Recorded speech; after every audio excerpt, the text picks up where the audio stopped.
안녕하세요.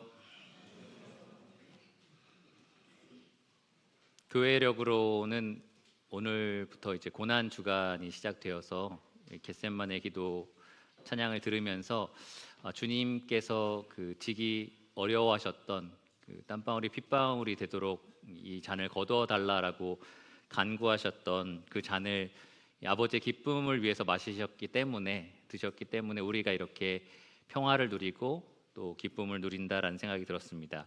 그 앞에 드렸던 손뼉 치면서 불렀던 기쁜 찬양에 이어서 갑자기 이렇게 또 진중한 찬양을 들었는데요. 이 두 가지가 사실 따로따로 노는 것이 아닙니다. 주님께서 돌아가신 것은 우리에게 우울한 그런 초상집 분위기를 갖고 살라고 하신 것이 아니라 그 죽음을 통해서 또 부활을 통해서 우리에게 교제의 기쁨을 회복하셨기 때문에, 아버지 하나님과의 교제뿐만 아니라 우리들의 교제를 회복하셨기 때문에 우리가 기쁨으로 찬양할 수가 있습니다. 오늘 아침에는 그래서 빌립보서 2장 1절에서 4절 말씀으로 그리스도 안에 무슨 교제가 있거든 이라는 제목으로 하나님 말씀을 나누겠습니다. 빌립보서 2장 1절에서 4절 말씀, 그리스도 안에 무슨 교제가 있거든 이라는 제목으로 나누겠습니다. 지금 이 유평교회에 계신 분들 중에서는 이 교제라는 것을 굉장히 갈급해하는 분들도 계실 거고요. 또 어떤 분들은 나는 그냥 와서 말씀 듣고 이렇게 좋은 찬양 듣고 집에 돌아가도 충분히 신앙생활을 어떻게 보면 유지할 수 있을 것 같다라고 생각하시는 분도 분명히 계실 겁니다. 사람마다 이렇게 조금씩 다른데요. 그러면은 어떤 사람에게는 교제가 필요한 거고 또 어떤 사람에게는 교제가 필요 없는 거고, 우리가 이렇게 생각해도 될까요? 우리가 주 안에서 교제를 나눈다는 것이 우리가 기쁨으로 계속 누려야 될 무언가인가, 아니면은 필요한 사람만 선택해서 그렇게 좀 하면 되는 건가라는 생각이 좀 듭니다. 제가 이제 오는 5월이면은 이제 유평교회에서 목회를 한 지 10년째가 됐는데요.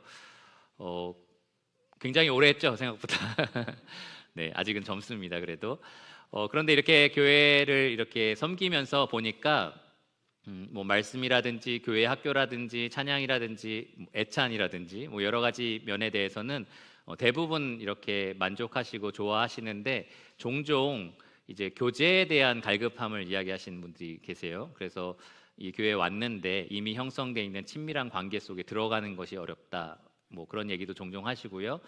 그래서 내 또래의 뭐 동료들과 함께 나누는 그런 교제가 부족해서 좀 어렵다, 이런 말들도 종종 듣게 됩니다. 때로는 그것이 너무 심각한 문제가 되어서 교회를 이제 떠나야겠다라고 생각하시는 분도 종종 계세요. 그래서 그런 교제를 나눌 때마다 저도 이제 대학교 때 한 5년 동안 아무도 모르는 교회에 가서 이제 생활을 했기 때문에 어떤 외로움이라든지 이런 것들을 충분히 공감하지만, 이것이 교회를 선택하는 어떤 기준이 되는 건가? 이 교제라는 것이, 어떤 친밀한 사귐이라는 것이 교회에 있어서 이만큼 중요한 요소인가라는 생각을 그런 상담을 할 때마다 제가 종종 해봤습니다.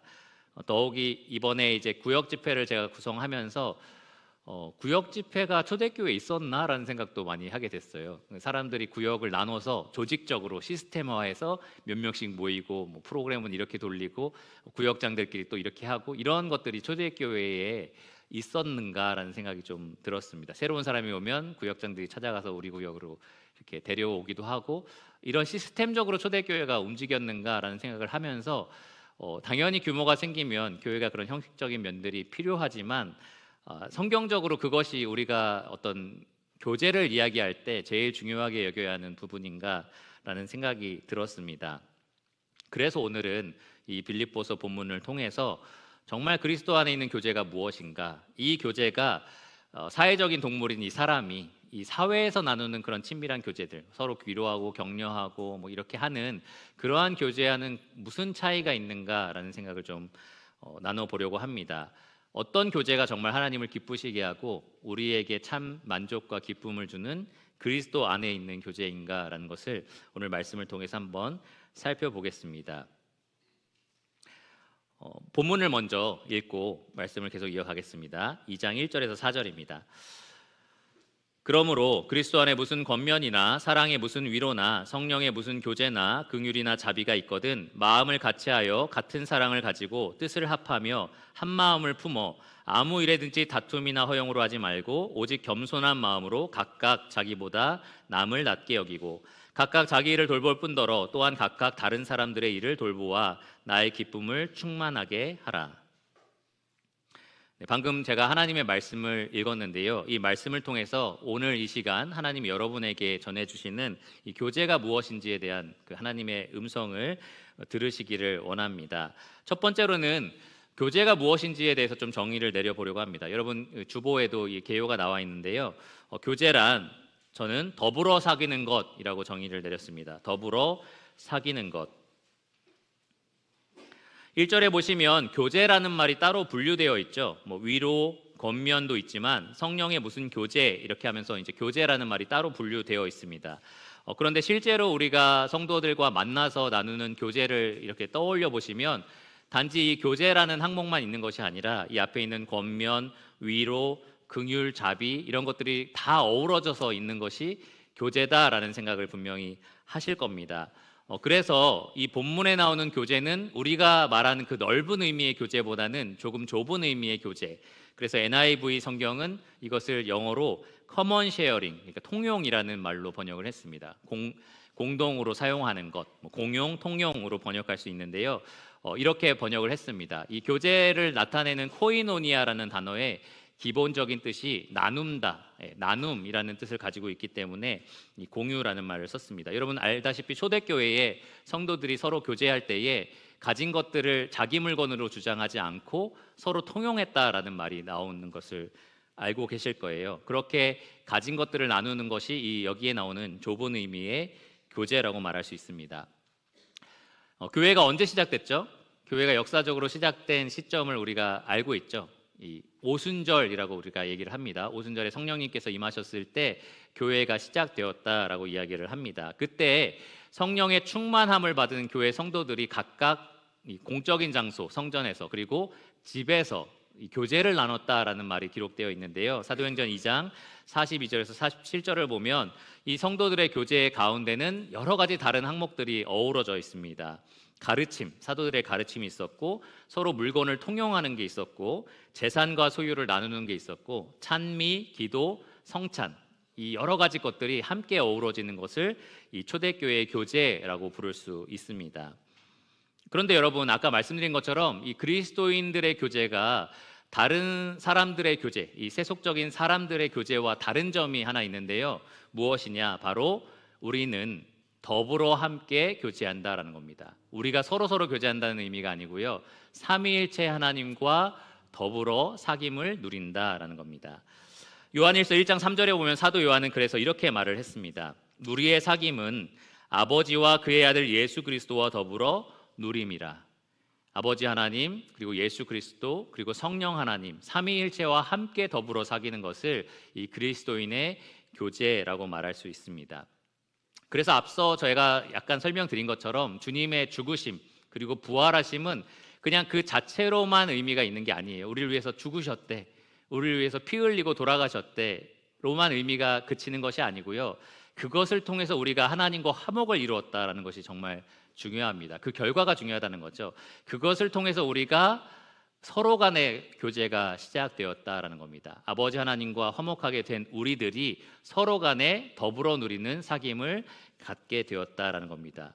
그래서 그리스도인들의 교제는요, 그 동력이, 그 힘이 이 삼위일체 하나님과의 연합에 있습니다. 그냥 우리가 가진 지혜와 우리가 가진 능력과 우리가 가진 어떤 정으로 서로 사귀는 것이 아니고요. 우리와 연합하고 계시는 하나님 아버지 그리고 아들 하나님, 성령 하나님과 함께 더불어 사귀는 겁니다.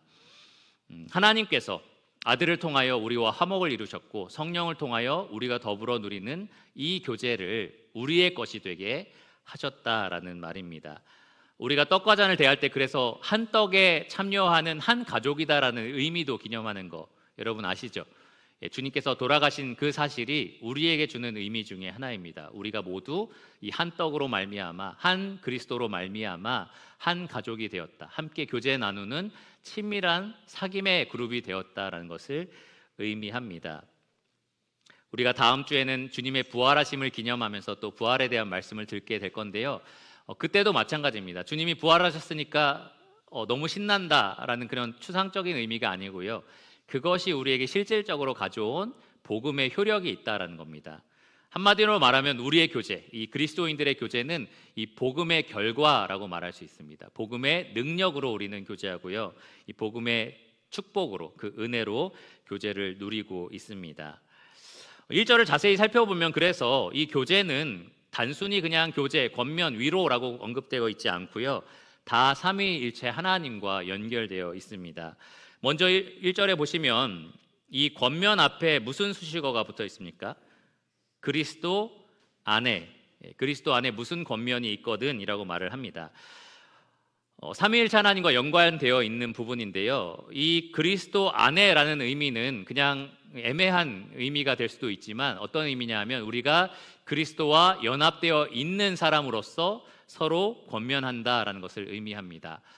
그러니까 제가 싱글일 때에, 독신일 때에 누군가랑 대하는 것과 내가 결혼한 사람으로서 누군가랑 대하는 것은 완전히 달라지죠. 제가 이제 한 몸을 이룬 누군가가 존재하기 때문에 이제 제가 하는 말과 행동에 모든 것들의 통제를 받게 되어 있습니다. 아내에게 기쁨이 되지 않는 말을 내가 다른 사람한테 하면 안 되는 거고요, 아내에게 기쁨이 되지 않는 행동을 다른 사람들한테 내가 친해지려고 그렇게 해서도 안 되는 겁니다. 내가 이제 한 몸을 이룬 아내가 존재하기 때문입니다. 혹시 그걸 무시하고 행동하시는 분은 분명히 부부싸움을 하실 겁니다. 나랑 한 몸이 된 사람은 그만큼 나에게 영향을 준다라는 겁니다.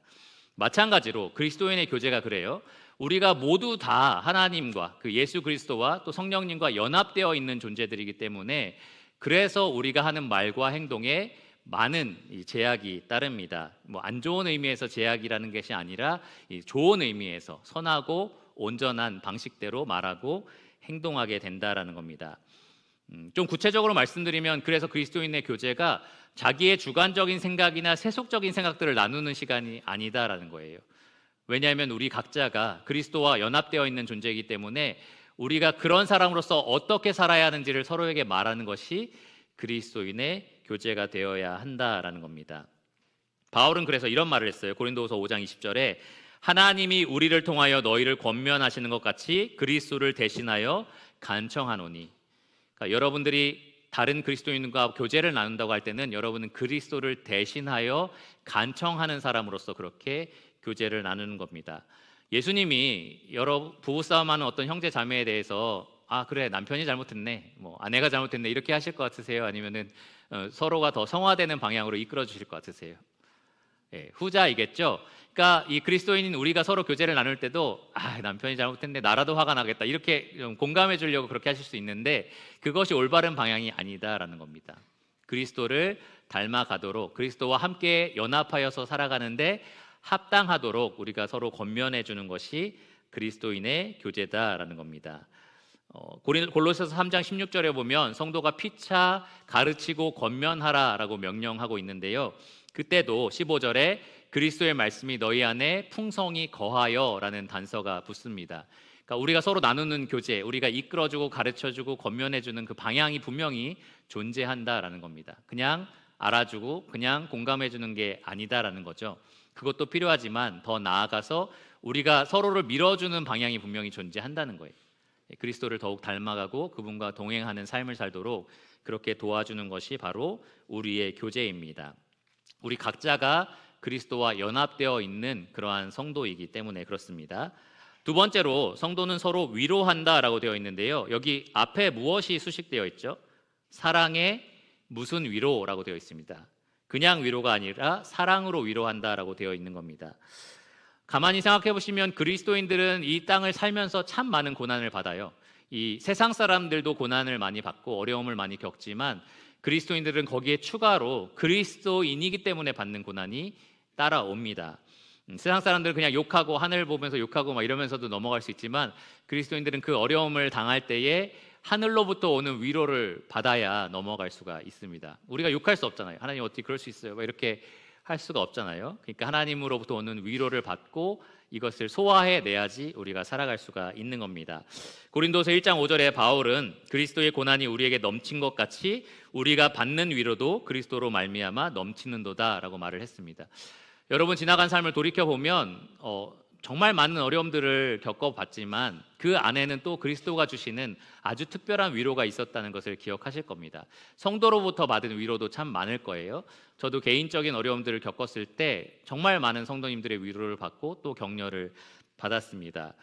그런데 가만히 생각해 보시면 그 위로의 원천이 그 사람이 하는 말에 있는 게 아니에요. 그냥 아유 힘들겠다, 고생 많아 라고 던지는 그런 말에 있는 게 아니라 그 성도가 전해주는 말 배후에 있는 그 하나님의 약속에 있습니다.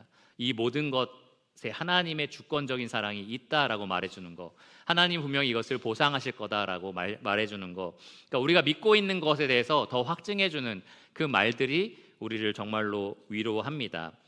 그래서 이 고린도서 1장 3절에 보면 이 하나님을 가리켜서 모든 위로의 하나님이라고 말을 해요. 이 그리스도인이 당하는 모든 고통을 이겨낼 수 있도록 하나님은 넘치는 위로를 우리에게 주십니다. 그냥 주시는 것이 아니라 그분의 그 크신 사랑 안에서 우리에게 주십니다. 로마서 8장 39절에 보면 그 어떤 것도 예수 그리스도 안에 있는 하나님의 사랑에서 우리를 끊을 수 없다라고 말을 합니다. 그러니까 그 어떤 상황에서도 여러분은 하나님의 사랑이 여기에서 멈추지 않는다. 오히려 하나님의 사랑은 여기에서 나를 붙들고 계신다, 위로하고 계신다라고 확신하실 수 있는 겁니다. 때로는 우리 스스로 우리에게 그렇게 말해주지 못할 정도로 힘들 때가 있어요. 내가 힘들고 어렵고 이 환경에 압도될 때가 있습니다. 그런데 주변에 있는 성도들이 그것을 나에게 알려줌으로써 나에게 위로를 해주는 겁니다. 교제할 때에 하나님이 살아계시고 하나님이 너를 주권적으로 사랑하고 계시고 하나님이 너를 계속해서 돌보고 계신다라고 말해주는 것이 정말 그리스도인들에게는 위로가 되는 겁니다. 그래서 여기 1절에 사랑에 무슨 위로가 있거든 이라고 이야기를 하는 거예요. 우리는 하나님의 사랑으로 참된 위로를 받을 수 있습니다. 때로는 어떤 성도가 진짜 어려움 가운데 있는데 하나님을 끝까지 신뢰하고 붙들면서 견고한 믿음을 가지고 있는 걸 볼 때 우리가 참 위로를 얻습니다. 왜냐하면 그 사람 참 대단해, 뭐 맷집이 대단해 이렇게 감탄해서 그런 게 아니고요. 그렇게 견디게 하신 분이 바로 하나님이고 그 어려움 가운데 하나님이 더 특별한 사랑을 부어주고 계신다고 믿기 때문입니다. 저도 그런 경험이 있어요. 여러분도 다 있으실 겁니다. 특별히 더 어려웠을 때 특별히 더 큰 하나님의 사랑을 경험하고 느끼신 적이 있을 겁니다. 그리고 내가 그렇게 견딜 때에 주변에 있는 성도들이 그것을 통하여 분명히 위로를 얻는다라는 겁니다. 이게 그리스도인들의 교제 가운데 있는 참된 위로입니다. 세상이 줄 수 없는 평안, 세상이 줄 수 없는 사랑, 세상이 줄 수 없는 소망을 우리는 가지고 있습니다. 세 번째로 여기 교제에 대한 말이 나와 있는데요. 성령의 무슨 교제라고 수식되어 있습니다. 삼위일체적 교제의 완성이 지금 이루어진 거예요. 첫 번째로 그리스도 안에 권면이 있었고 그 다음에 하나님 사랑으로 위로하는 게 있었고 이제 성령의 교제가 등장을 했습니다. 아까 말씀드린 것처럼 여기에 있는 교제가 넓은 의미가 아니라 좁은 의미에서는 가진 것들을 나누는 거라고 말씀을 드렸는데요. 앞에 있는 권면 위로도 우리가 말로만 하지는 않습니다. 때로 위로할 때 우리 어떻게 하죠? 물질적인 것들로 위로하기도 하고요. 요즘에 청년들은 자주 그렇게 하는데 스킨십을 합니다. 이렇게 쓰다듬어 주면서 위로를 하는 거죠. 저도 몇 번 당해봤는데 괜찮더라고요. 어쨌든 그렇게 할 때에 우리 인간이 우리가 그렇게 정이 필요한 사람이고 온기가 느껴지는 그런 위로가 필요한 사람들이기 때문에 그런 표현들 그런 것들이 위로가 됩니다. 근데 더 나아가서 그리스도인들의 교제는 말과 혀로만 하는 것이 아니라 행함이 반드시 따라야 합니다. 초대교회에 이 교회의 교제를 가장 빛나게 했던 보석 같은 것이 두 가지가 있는데요. 바로 구제와 접대였습니다. 구제와 접대. 이 교회는 아주 구제를 심각하게 생각했었는데요. 그래서 구제가 헬라파 과부에게 이렇게 소홀하게 됐을 때에 특별한 일꾼들, 성령 충만한 일꾼들을 세워서 그것이 빠짐없이 이루어지도록 그렇게 했었습니다. 구제하지 않는 사람, 접대하지 않는 사람, 이 헐벗고 일용할 양식이 없는 성도에게 그냥 배불러라, 가서 좀 따뜻한 거 입어라 라고 말로만 하는 성도에 대해서 야고보는 행함이 없는 믿음, 죽은 믿음을 가진 사람이다 라고 평가를 했었습니다. 그러니까 그리스도인의 교제에는 반드시 행함이 따라야 한다라는 겁니다. 가끔 제가 그래서 청년들한테 물어볼 때 있어요. 네가 받은 용돈 중에 이 청년들 위해서 쓰는 건 얼마 정도 되니? 뭐 이렇게 물어볼 때가 있거든요. 저한테 뭘 쏘라고 하는 말이 아니고요. 예, 왜냐하면 우리는 그렇게 중요하게 생각하는 사람, 사랑하는 사람들에게 무언가를 쓰기를 원하기 때문입니다. 누군가 여러분 청년들 중에 데이트를 시작했는데 나에게 달콤한 말을 매일매일 해주고 위로하고 격려하는 말들을 매일매일 해주는데 나한테 10원 한 장 안 쓴다. 그러면 어때요? 결혼해야 될까요? 아니면 빨리 알고 도망가는 게 좋을까요? 네, 결혼하면 달콤한 말이 사라지고 예, 격려하는 말도 그치고 네. 어쨌든 그래서 정말로 말과 혀로만이 아니라 행함이 따르는 교제가 이 성도 안에 이루어지는 것이 정상적이다라는 겁니다. 왜냐하면 네 번째 따라오는 것 때문이에요. 네 번째 보시면 우리의 권면 위로 교제가 긍휼과 자비를 동반한다라는 것을 알 수 있습니다. 긍휼과 자비, 말, 행동뿐만 아니라 진실함에서 시작되어야 한다라는 거죠. 억지로, 의무감으로 오늘 말씀을 시간에 들었는데 너 주래 그러면서 1,000원 주고 막 이렇게 하라는 게 아니에요. 예, 형식적으로 하라는 것이 아닙니다. 제가 구역에 대해서도 아까 잠깐 말씀드렸지만 구역 집회해야 되니까 격주로 모이래 안 가면 안 되잖아 이렇게 하라는 게 아닌 겁니다. 그렇게 하는 것이 그리스도인의 교제가 아니라 긍휼과 자비에서 시작되는 것이 바로 그리스도인의 교제입니다. 긍휼이라는 것은 서로의 처지를 알고 그것에 대해서 애끓는 마음을 갖는 것, 안타깝게 여기는 마음을 갖는 것을 말합니다. 하나님께서 그러셨죠. 우리를 향해서 그 큰 긍휼하심을 나타내셨습니다. 특별히 이 신약 성경 시대에는 창자가 끓는다라는 표현을 했어요. 이 감정이 위치하는 이 기관을 창자라고 생각을 해서 창자가 끓는 것을 누군가를 생각할 때 마음이 이렇게 아프고 안타까워하는 그 마음을 가리킬 때 사용을 했었습니다. 성도의 교제가 그런 거예요. 하나님의 긍휼이 우리 안에 넘쳐서 성도를 바라볼 때 그러한 안타깝게 여기는 마음이 너무 크니까 내가 가진 것들을 주고 싶고 위로하고 싶고 격려하고 싶어지는 그것이 바로 우리의 자연스러운 교제입니다. 자비는 그 사람을 불쌍히 여기는 마음을 말하는데요. 사실 이기적인 이 세상 가운데 다른 사람을 불쌍하게 여기는 그 마음을 찾아보기가 참 어렵습니다. 근데 성경은 하나님이 모든 자비의 하나님, 자비의 아버지라고 이렇게 부릅니다. 우리가 그 하나님과 연합되어 있잖아요. 긍휼과 자비가 풍성하신 하나님과 연합되어 있기 때문에 우리가 성도 간의 교제를 나눌 때는 바로 그러한 원천에서 흘러나오는 긍휼과 자비로 아까 앞서 나온 위로도 하고요, 권면도 하고 또 물질을 나누는 교제도 하게 되는 겁니다. 구역 집회를 생각할 때 제가 조금 어려웠던 부분이 바로 여기에 있어요. 그냥 조를 짜서 몇 주에 한 번씩 모여라 하고 뭐 누가 식사를 준비하고 이렇게 정해진 틀에 의해서 움직이면은 어느 정도 됐을 때는 이게 매너리즘에 쉽게 빠집니다. 그냥 헌신적으로 잘하는 데는 잘 돌아가는데 아닌 데는 되게 의무적으로 힘들게 모이게 되는 거죠. 그리스도인의 교제는 원래 그런 게 아닙니다. 정말 안에서 솟아나는 하나님의 긍휼과 자비하심으로써 우리가 서로를 챙기고 교제하는 것이 진짜 그리스도인의 교제입니다. 그래서 사도 요한은 요한이서 1장 3절에 이렇게 편지를 했어요. 은혜와 긍휼과 평강이 하나님 아버지와 아버지 아들 예수 그리스도께로부터 진리와 사랑 가운데서 우리와 함께 있으리라. 우리는 삼위일체 하나님과 연합되어 있는데요. 이 하나님으로부터 우리가 은혜와 긍휼과 평강을 얻습니다. 이 멈추지 않는 그런 원천을 얻는 거죠. 그 능력을 얻는 겁니다. 그것을 통해서 우리가 진리를 가지고 성도들을 권면하고 사랑을 가지고 성도들을 위로하고 또 나누는 것, 그것이 바로 그리스도인들이 삼위일체 하나님과 더불어 누리는 이 교제의 삶이라고 말할 수 있습니다. 여러분, 이렇게 묘사했을 때에 그리스도인들의 교제가 아름답습니까? 즐겁습니까? 여러분이 실제로 누리는 이 교제는 어떻습니까? 아름답습니까? 나도 그리스도인이고 내 남편도 그리스도인이고 그런데 우리가 나누는 이 대화는 즐겁습니까? 갑자기 대답이 아무도 없으시고 행복하고 너무나 아름답다라는 생각이 드십니까? 우리 모두가 다 죄인이기 때문에 연약한 점들이 항상 있습니다.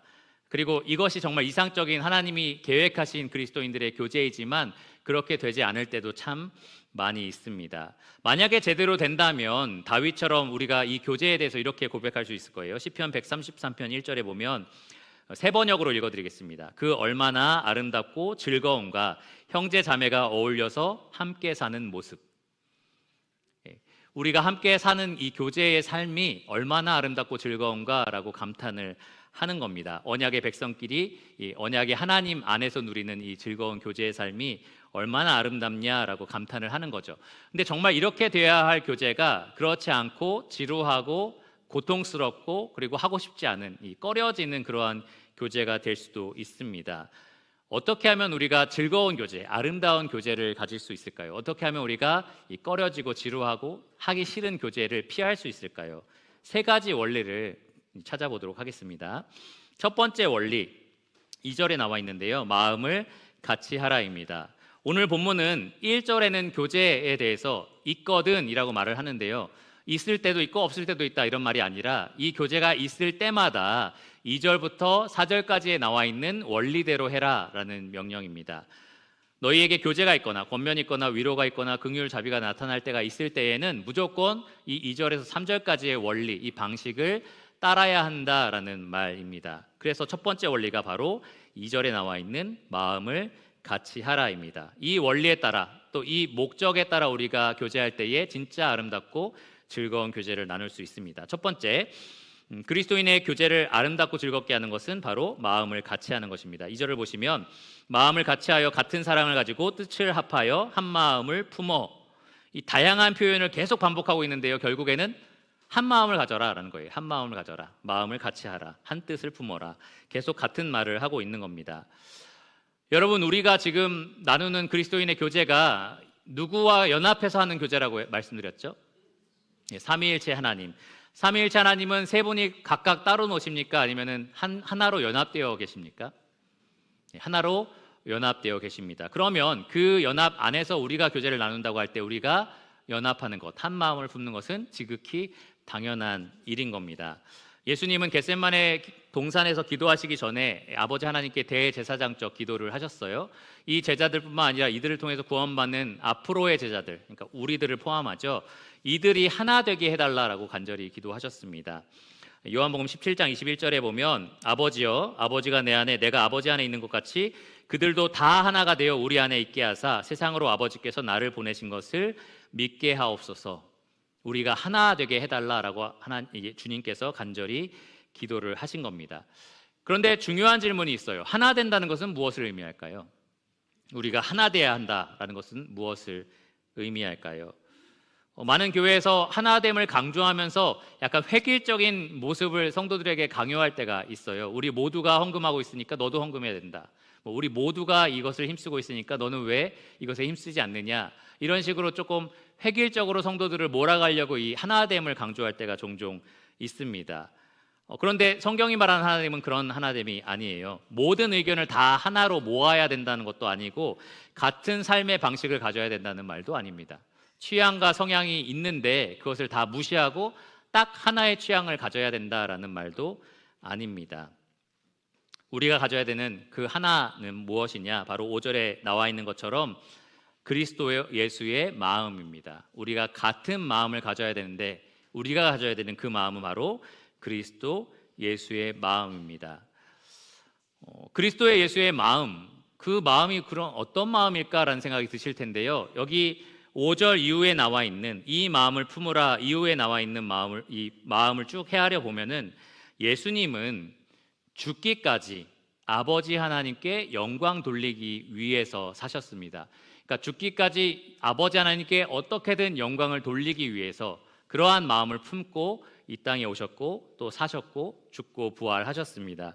그것이 바로 그리스도인들이 교제할 때에 가져야 하는 마음인 거예요. 우리 모두가 똑같은 어떤 의견을 가질 필요는 없지만 똑같은 목적, 곧 하나님의 영광을 높이기 위해서라는 그 목적을 가져야 한다라는 겁니다. 하나님의 영광이 드러나고 또 예수 그리스도가 존귀하게 되는 것이 우리가 교제하는 목적이 되어야 한다라는 거죠.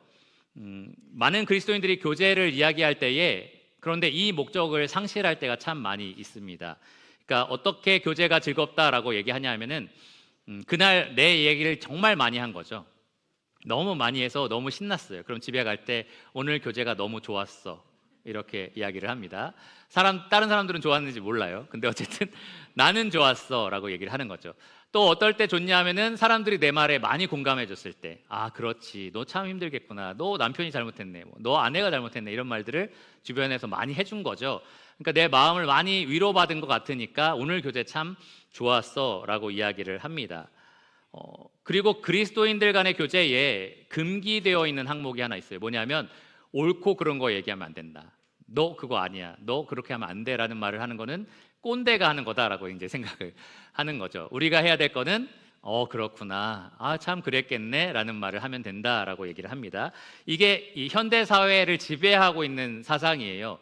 무언가 옳고 그름을 이야기하기보다는 상담할 때도 그런데요, 상대방이 있는 이야기를 그대로 들어주고 그가 스스로 무언가를 할 수 있도록 내버려 두는 것이 가장 아름다운 미덕으로 지금은 손꼽히고 있습니다. 근데 여러분, 그리스도인의 교제는 절대로 그런 게 아닙니다. 왜냐하면 우리 모두가 하나님의 영광을 드높이는 데 있어서 한 마음이 되어 있기 때문에 그렇지 않은 상황들을 볼 때 우리가 그럴 수도 있지, 그게 맞겠네라고 말할 수가 없다라는 겁니다. 우리는 각자 자기의 의견을 들어주거나 상대방의 편을 들어주는 교제를 하는 게 아니고요, 각자가 모두가 예수 그리스도의 마음을 갖도록 하나님께 영광 돌리고 싶어 하셨던, 그래서 죽기까지 순종하셨던 그리스도의 마음을 서로 품을 수 있도록 도와주는 교제를 나눕니다. 그것이 바로 그리스도인의 교제다라는 겁니다. 모두가 아버지 하나님께 영광 돌리는 그 한 뜻을 품게 만들어주는 교제가 바로 그리스도인의 교제입니다. 바울은 이 사도행전 20장 31절에 보면 에베소 장로들을 청해서 이제 불러오게 되는데요, 그때 이렇게 말을 했습니다. 내가 3년이나 밤낮 쉬지 않고 각 사람을 눈물로 훈계했다. 그러니까 각 사람을 눈물을 흘리면서 정말 애타는 마음으로 긍휼과 자비를 가지고 훈계했다. 여기서 훈계는 이 권면하다를 말하는데요, 성경 상담을 배우신 분들은 뉴테오라고 해서 이 간청하다, 권면하다는 뜻을 가지고 있습니다. 그러니까 무언가 하나님이 기뻐하시는 뜻대로 이 사람들을 움직이도록 권하는 거죠. 그냥 공감해 준다는 게 아니에요. 그쪽으로 이끌어 간다라는 것을 말합니다. 그리스도인의 교제는 분명한 방향성을 가지고 있습니다. 그냥 너 가고 싶은 대로, 나 가고 싶은 대로 마음껏 가게 하고 너무 좋았어 라고 끝나는 교제가 아니다라는 거죠. 여러분이 정말 거듭난 그리스도인이라면, 그래서 어떤 구역 집회든 교제를 풍성히 나눈 어떤 모임이 끝나고 집으로 가는 길에 내가 오늘 뭐 했지? 정말 공허하네? 이런 걸 느낄 때가 종종 있으실 겁니다. 실컷 어떤 집에서 일어난 일, 이런저런 일들을 나눴는데, 몇 시간씩 나눴는데 집에 갈 때는 굉장히 공허한 거죠. 이게 나눈 대화들이 무슨 의미가 있을까라는 생각이 드는 겁니다. 올바른 교제를 나누지 않은 거죠. 진짜 교제는 우리가 각 사람을 그리스도의 마음을 품도록 도와주는 것, 하나님께 영광 돌리는 사람으로서 서로 세워주는 것이 진짜 교제입니다. 근데 그렇게 하기가 참 어려운 이유가 있어요. 여러분이 그런 옳은 말들을 할 때 상대방에게 혹시 상처 줄까 봐 그렇습니다. 그리고 반대로 내가 상처받을까 봐, 어떻게 그런 말을 할 수 있어? 너는 잘해? 이런 말을 들을까 봐 이제 못 하는 거죠, 그런 말들을. 근데 여러분, 이 교회 생활을 지금까지 꽤 오래 하셨을 텐데 그런 느낌 한 번도 받은 적 없습니까? 저 사람이 지금 나누는 저 교제의 내용이 뭔가 성경적으로 지금 잘못되고 있다, 저 사람이 지금 어떤 상황을 풀어내고 있는 방법, 어떤 감정적으로 지금 해소하고 있는 방법이 이 하나님 기뻐하시는 방법이 분명히 아닌 것 같은데, 그런 걸 분명히 보실 때가 있을 겁니다. 저 사람의 삶의 방식이, 패턴이 지금 뭔가 잘못되고 있는데 라는 게 보이실 겁니다. 그런데 그때 보통 말씀하시는 분, 형제님 제가 좀 말씀드릴 게 있는데 지금 죄를 짓고 있습니다. 당장 회개하십시오. 보통 어떻게 하시죠? 조용히 침묵하면서 지나갑니다. 그리고 오래 참는 게 사랑이라고 하셨어. 이렇게 지나가는 거죠. 그러면 그리스도인의 교제는 굉장히 형식적일 수밖에 없어요.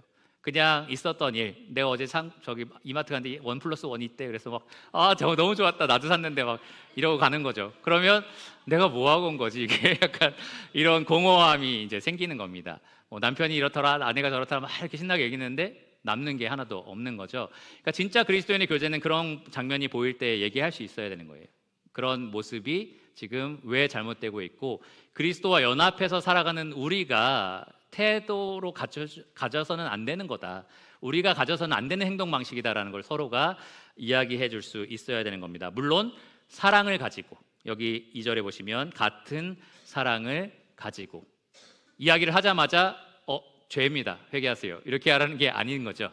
사랑을 가지고, 사랑이라는 것은 고린도전서 13장에 잘 나와 있듯이 온유하게 오래 참고 모든 것을 믿고 바라고 견디고, 그러한 마음을 가지고 올바른 것들, 올바른 방향으로 제시하는 것, 이끌어주는 것, 밀어주는 것이 바로 그리스도인의 교제입니다. 하나님 영광을 위해서 살도록 적극적으로 성도들을 밀어주고 격려해주고 그리고 간청하는 것이 바로 그리스도인의 교제다라는 겁니다.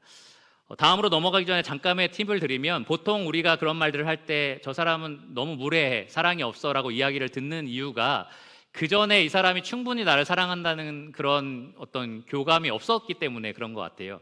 그러니까 내가 어려울 때 어떤 공감해준 말을 해본 적도 없고 아무것도 나에게 그렇게 위로를 해본 사람이 아닌데, 그런 잘못된 것만 보이면 그건 죄예요 이렇게 말을 하니까 그게 이제 안 받아들여지는 거죠. 정말 나를 사랑하고 나를 위한다라는 것을 알게 되면 그것을 받을 수가 있습니다. 그러니까 평소에 많이 사랑하시고 필요할 때는 반드시 그렇게 사랑으로 권면하시는 그러한 교제를 나누시기를 바랍니다. 첫 번째 원리가 우리가 이 그리스도의 마음, 같은 마음을 품는 그러한 교제를 나눠야 한다라는 겁니다. 두 번째 원리는 3절에 나와 있는데요, 겸손을 옷 입어라입니다. 성도의 교제를 아름답고 즐겁게 하는 두 번째 원리인데요, 겸손이 자신을 낮추는 겁니다. 3절을 보시면 아무 일에든지 다툼이나 허영으로 하지 말고 오직 겸손한 마음으로 각각 자기보다 남을 낮게 여기고. 먼저 아무 일에든지라는 말이 나와 있기 때문에 이 겸손이라는 것이 그리스도인의 교제에만 해당되는 얘기가 아니다라는 걸 알 수 있습니다. 그리스도인의 삶 전반에 이 겸손은 반드시 꼭 필요한 덕목이 되어야 한다라는 거죠. 너무나 당연한 얘기예요. 하나님은 교만한 사람을 미워하십니다. 겸손한 자에게는 은혜를 베푸십니다. 예수님이 자기를 따르는 사람들에게 나는 마음이 온유하고 뭐라고 하셨죠? 겸손하니 나에게 배우라 라고 말씀을 하셨습니다.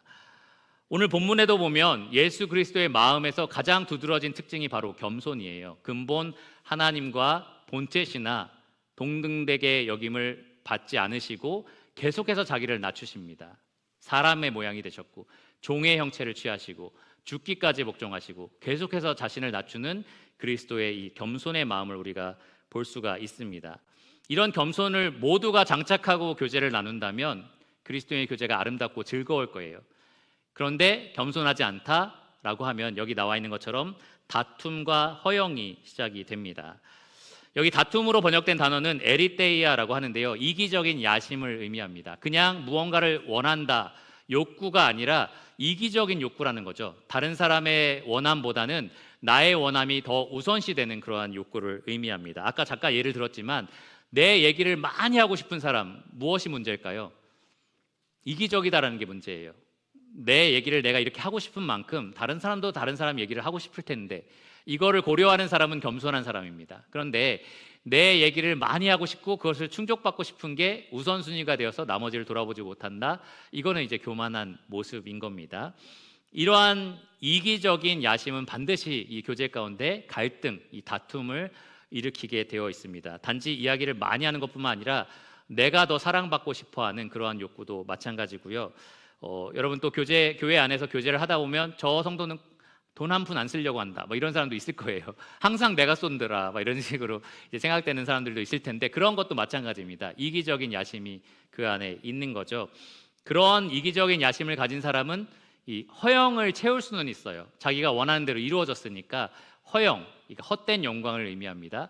자기의 만족을 누리고 영광을 얻을 수 있지만 그것은 속이 텅텅 비어버린 헛된 영광이다라는 거죠. 하나님께 칭찬받는 참된 영광과 칭찬이 아니고요, 그냥 자기 만족, 일시적인 만족에 멈추게 되는 겁니다. 교제가 만일 이런 교만으로 똘똘 뭉쳐있는 사람들끼리 이루어진다면 그냥 계속 다툼이 일어날 수밖에 없고요, 계속 자기 영광을 추구하는 그러한 사조직이 될 수밖에 없습니다. 그리스도인의 교제는 그래서 모든 사람이 다툼과 허용을 몰아내는 특별한 무기, 바로 그리스도의 겸손의 옷을 입어야 합니다. 각각 자기보다 남을 낮게 여기고, 제가 어렸을 때 항상 농담으로 애들한테 너 나보다 나죠 막 이렇게 했거든요. 난 너를 낮게 여겨 막 이렇게 했는데 이거 어리니까 그런 거죠.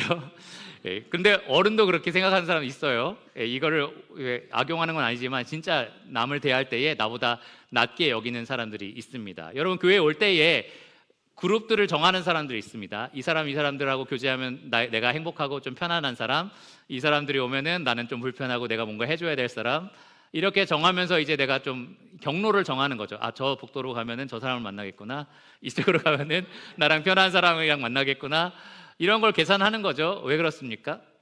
내 유익을 채우기 위해서. 내 유익을 채우기 위해서 그렇습니다.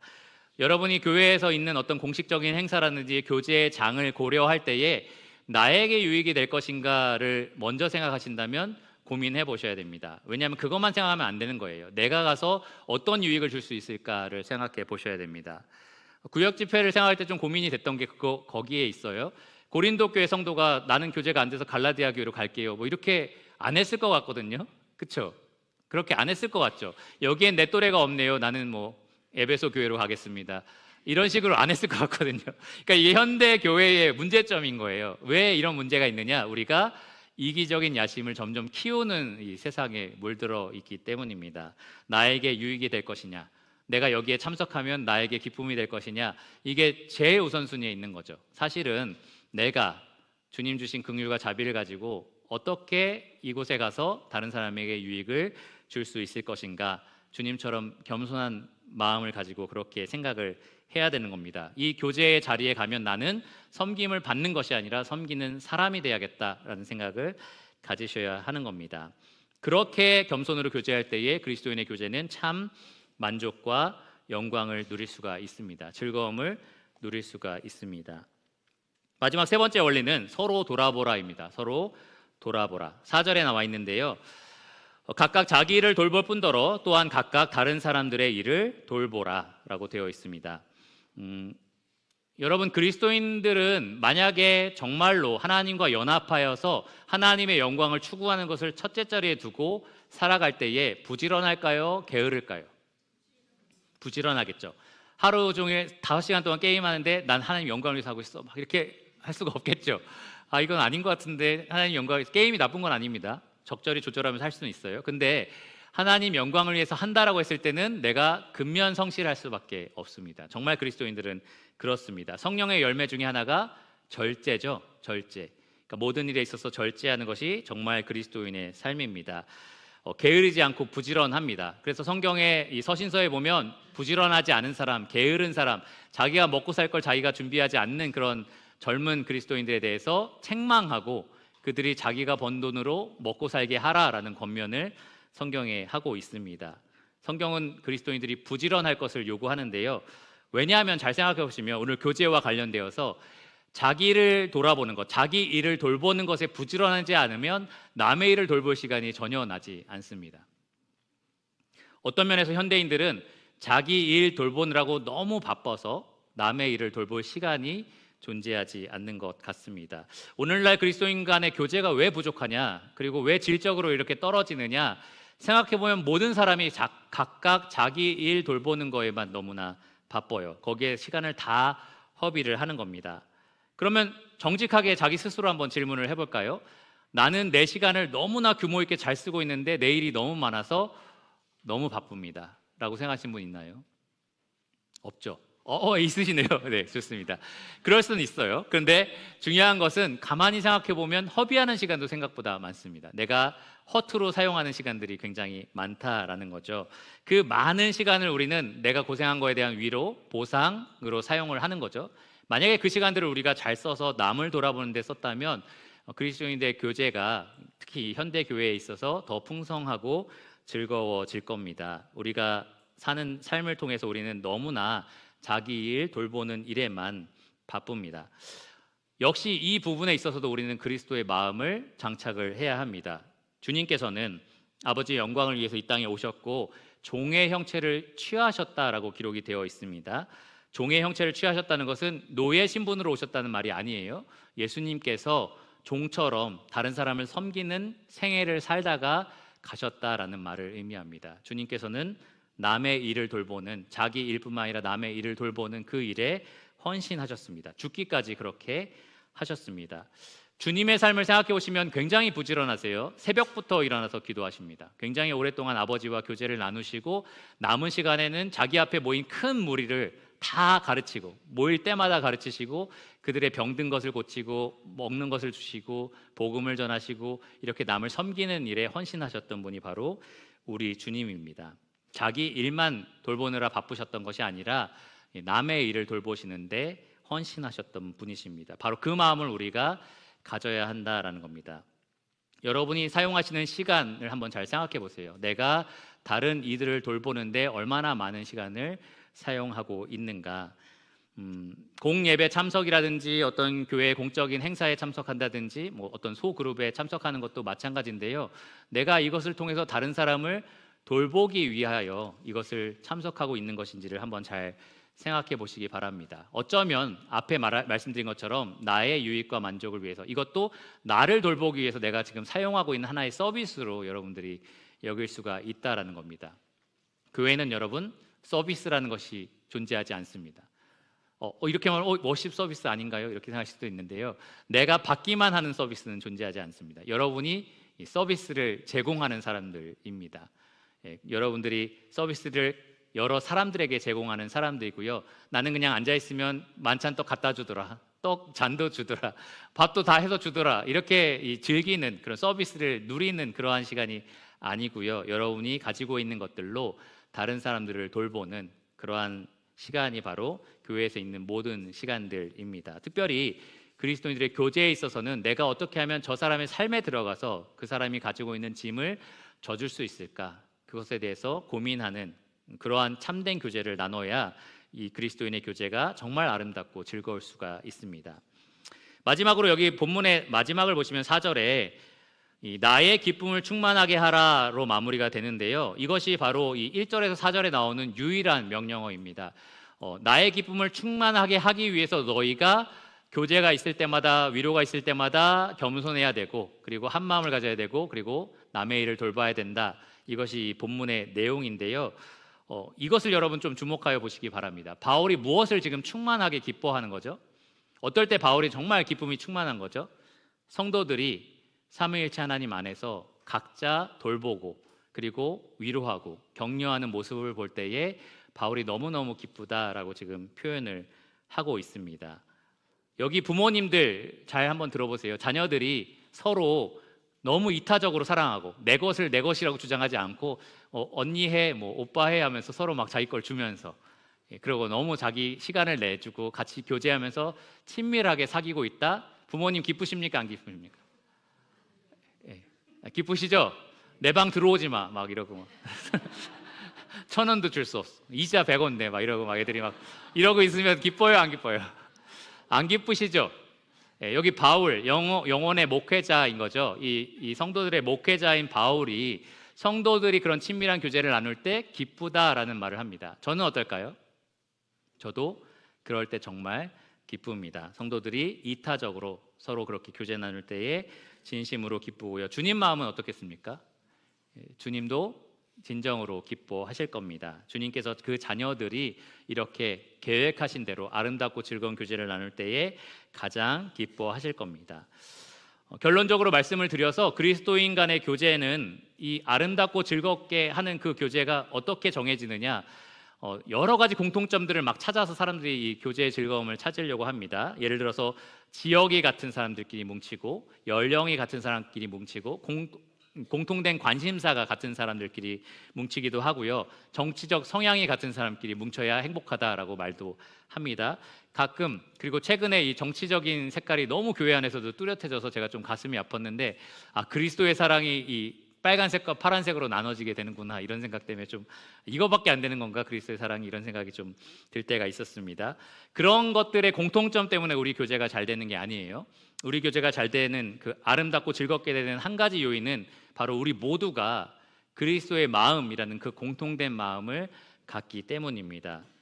아버지께 영광 돌리기 위해서 죽기까지 순종하신 그리스도의 마음을 우리 각자가 품을 때에, 또 겸손히 자기를 낮춰서 죽기까지 순종하신 그리스도의 마음을 품을 때에, 자기 일뿐만 아니라 다른 사람의 일을 돌보기 위해서 죽기까지 그리고 섬기신 그리스도의 마음을 우리가 품을 때에 우리의 교제는 그때서야 정말로 아름답고 그리고 즐거울 수가 있는 겁니다. 그럴 때 우리 아버지께 충만한 기쁨이 넘치게 될 거고요. 그때 세상이 저기엔 과연 어떤 기쁨이 있는 거야? 우리는 이런저런 이유로 모여서 이렇게 모이고 있는데 과연 저긴 어떻길래 저렇게 모여서 저렇게 기쁠 수가 있고 하나가 될 수가 있지? 라고 하면서 이 우리를 하나 되게 하신 그리스도에게 매력을 느끼게 되는 겁니다. 그 사람들이 이 교제권 안으로 들어오고 싶어지는 겁니다.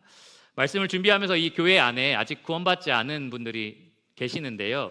그분들이 이 우리를 평가한다면 어떨까라는 생각을 좀 해봤어요. 그분들의 눈으로 우리가 나누는 교제를 평가할 때 우리는 들어오고 싶은 그룹인가 아니면 약간 거리를 두고 계속 이렇게 있어야 되는 그룹으로 느껴지겠는가라는 생각을 좀 해봤습니다.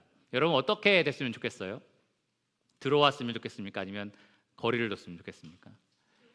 들어오는 교제였으면 좋겠죠. 그러려면 여러분 마음을 같이하여서 하나님 영광을 추구하시고요. 그리고 겸손한 마음으로 옷 입으시기를 바랍니다. 그리고 다른 사람을 돌보는 그 섬김의 마음, 그리스도의 마음을 가지시기를 바랍니다. 그러면 우리 구역 집회가 어떤 조직으로 개편되고 뭐 어떤 형식으로 되든지 상관없이 우리는 정말 아름답고 즐거운 교제를 나눌 수 있을 겁니다. 기도하고 말씀을 마치겠습니다.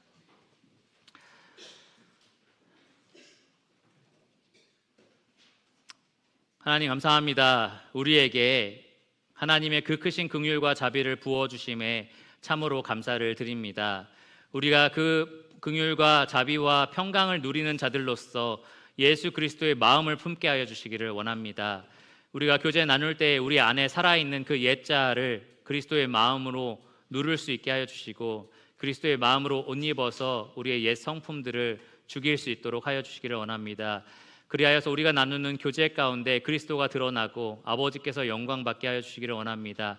그것이 진정한 우리의 기쁨이고 또 우리가 간절히 원하는 바입니다. 주님, 그리스도인의 교제, 주님께서 계획하신 그 아름답고 즐거운 그 교제가 우리 유평교회 가운데 가득하게 하여 주시기를 원합니다. 그래서 정말 교제가 그리운 사람들이 이 교회에 왔을 때에 오직 주님만이 주실 수 있는 그 교제의 즐거움이 이 교회에 있다고 확신할 수 있게 하여 주시기를 원합니다. 모든 것이 예수 그리스도 이름으로 감사하며 기도드렸습니다. 아멘.